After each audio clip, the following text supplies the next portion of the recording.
Respond అవ్వాలి. మళ్ళీ మీ దగ్గరికి వస్తాను. అరుణ గారు,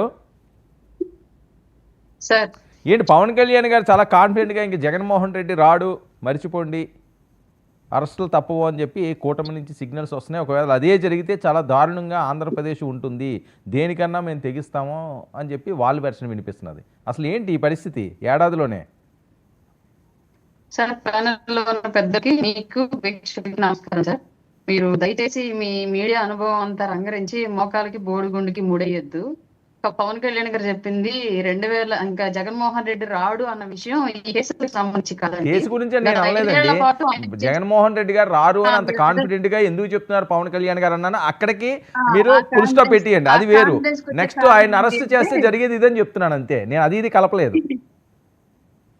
ఓకే, పవన్ కళ్యాణ్ గారు చెప్పినటువంటి విషయం ఏంటంటే సార్, గత 5 ఏళ్ల పాటు ఆయన పరిపాలన ఏంటి జగన్మోహన్ రెడ్డి గారిది, తద్వారా రాష్ట్రానికి ఒరిగింది ఏంటి, భవిష్యత్తు కాలానికి జరిగిన డ్యామేజ్ ఏంటి, దీని అన్నింటిని బేరీజ్ వేసుకుంటే ఇప్పుడు కూటమి ప్రభుత్వం వచ్చిన తర్వాత ఈ 1 ఇయర్ లో జరుగుతుంది ఏంటి, ఈ 1 ఇయర్ లో చేసినటువంటి పరిపాలన మూలంగా భవిష్యత్తుకు వేసినటువంటి ప్రణాళికలు ఏంటి, భవిష్యత్తులో వాటిని ఎలాగ ఇంప్లిమెంట్ చేయాలనుకుంటున్నాము, దానికి కేంద్ర సహకారం ఎలా ఉంది, ఆర్థిక పరిపుష్టి ఏ విధంగా సమకూర్చుకుంటున్నారు అనేటువంటి అన్ని అంశాలని క్రోడీకరించి ఆయన నిన్న మాట్లాడడం జరిగింది.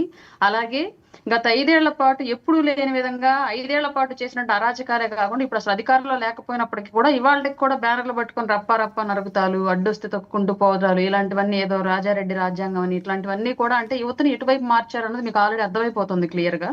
గతంలో ఎప్పుడు కూడా అట్లాంటి సిచ్యువేషన్ మనం చూడలేదు. కత్తులు గొడ్డళ్ళు పట్టుకొని పొలిటికల్ కార్యక్రమాల్లో పార్టీ జెండాలు వేసుకొని యువత అసలు 30 ఏళ్ళు కూడా నిండినటువంటి యువత అట్లాంటి నేర ప్రవృత్తి కలిగినటువంటి ఆలోచనలు చేయడం అనేది గతంలో మనం ఎప్పుడు చూడలేదు.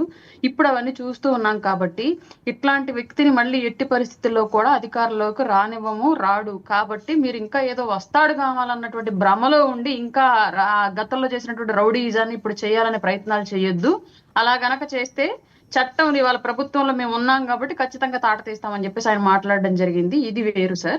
రెండోది, ఇప్పుడు జగన్మోహన్ రెడ్డి గారి కేసుల విషయానికి వస్తే క్లియర్ గా పెట్టినటువంటి చట్టంలో ఎలాంటి చట్టానికి సంబంధించిన నియమాలు వర్తిస్తే దాని ప్రకారమే చేస్తారు సార్. ఇప్పుడు జగన్మోహన్ రెడ్డి గారి మీద విపరీతమైనటువంటి ప్రజల నుంచి వ్యతిరేకత ఉంది కదా, లేదంటే గతంలో ఇబ్బంది పడ్డ వాళ్ళ నుంచి వ్యతిరేకత ఉంది కదా అని చెప్పేసి చట్టాన్ని మించి ఏమీ చేయలేరు. అలాగే చట్టంలో శిక్షలు కఠినంగా ఉన్నప్పుడు అది జగన్మోహన్ రెడ్డి గారికి ఏమో అతిథులేం కాదు ఆ విషయంలో. కాకపోతే కొన్నాళ్ళు డబ్బులు పలుకుబడి ఇన్ఫ్లుయెన్స్ ఉపయోగించుకుని ఏమన్నా జాప్యం చేసుకోవచ్చేమో. గతంలో ఉన్నటువంటి అవినీతి కేసుల నుంచి ఇప్పటి వరకు కూడా బెయిల్ మీద ఎలా తిరుగుతున్నాడు. ఒక సామాన్యుడైతే ఈ స్థాయిలో అన్ని కేసులు ఉంటే బయట తిరిగే పరిస్థితి ఉండేది కాదు. కానీ అతనికి ఉన్నటువంటి ఇన్ఫ్లుయెన్స్, అతనికి తెలిసినటువంటి చట్టంలో ఉన్నటువంటి లోపాలు అన్ని రకాలుగా ఉపయోగించుకుని బయట తిరుగుతున్నాడు. కాబట్టి ఈ కేసుల్లో కూడా ఏదైనా కొన్నాళ్ల పాటు జాప్యం జరిగితే జరగచ్చేమో కానివ్వండి, ఖచ్చితంగా తప్పకుండా శిక్షకైతే అర్హుడు అవుతాడు 100%. ఎందుకంటే జరిగిన విషయం చిన్నదేమో కాదు. ఇందాక సార్ అన్నారు, కృష్ణాంజనేయులు సార్ ఒక మాట, అది ఒక కొంచెమే వీడియో ఉంది, అది ఏ అయ్యా కాదా అన్నది కూడా అర్థం కాని సిచ్యువేషన్ లో ఉంది అని చెప్పేసి. సార్, ఇది వీళ్ళ సాక్షి టీవీలో మీరు ఒకళ్ళు చూసారో లేదని మాత్రం నేను చూపిస్తున్నాను. సాక్షి టీవీలో వచ్చే లైవ్ ఎప్పుడు చూసినా మీరు వచ్చింది సార్ క్లియర్ గా, మీకు అంత క్లారిటీ కనిపించకపోవచ్చు స్క్రీన్ మీద. ఇది సాక్షి టీవీ లైవ్. వాళ్ళు ఆల్రెడీ వెనక మనిషి పడ్డాడు అని చెప్పేసి అరుస్తున్నారు డ్రైవర్ ని.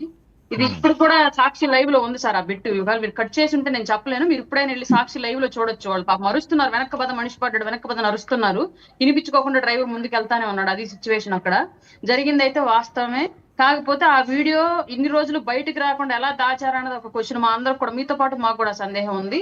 ఇంకొకటి ఏంటి అంటే, ఎస్పీ గారికి ఆ తప్పుడు సమాచారం ఇచ్చినటువంటి డిపార్ట్మెంట్ వాళ్ళు ఎవరు, వ్యక్తులు ఎవరు, దానికి ఎందుకు అలా సహకరించారు వాళ్ళు అన్నది ఈ సందేహం మాకు కూడా ఉంది. మొదటి నుంచి మేము చెప్తూనే ఉన్నాం, వ్యవస్థలో ఇవాళ కూడా జగన్మోహన్ రెడ్డి గారి కోసం పనిచేస్తున్న వాళ్ళు ఉన్నారు అని చెప్పేసి. అట్లాంటి వాళ్ళు ఎవరైనా సరే ఈ తప్పుడు సమాచారం ఇచ్చి ఎస్పీ గారితో ఇట్లాంటి ప్రెస్ మీట్ పెట్టించారేమో మాకు కూడా తెలీదు.